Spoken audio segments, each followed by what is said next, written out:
Siamo qui a bordo campo anche con il mister Mario Orti dello Stadera Azzurro. Mario, oggi la vostra squadra ha dato il possibile in campo, ma è stata sconfitta dal campionato. Solitario, qualcosa di importante, prima il divertimento, poi c'è il primo agonista Romini, purtroppo può dare scorta anche delle giornate di campionato, quindi avrei sperato un po' più il Bomber di fare qualche gol in più, non ci siamo riusciti e sarà per la prossima volta.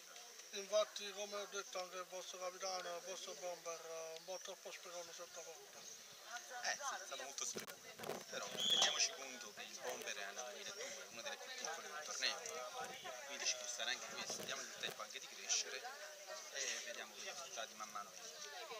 Vuole dire qualcosa sulla squadra e sul progetto?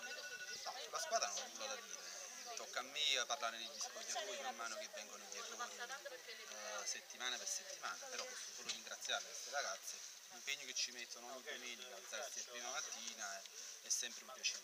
Per quanto riguarda il progetto io sono fiducioso e solamente la prima cosa che dico è sempre rispetto sia nei confronti degli arbitri e sia nei confronti delle squadre. Poi non aggiungo. Ok, in bocca al lupo.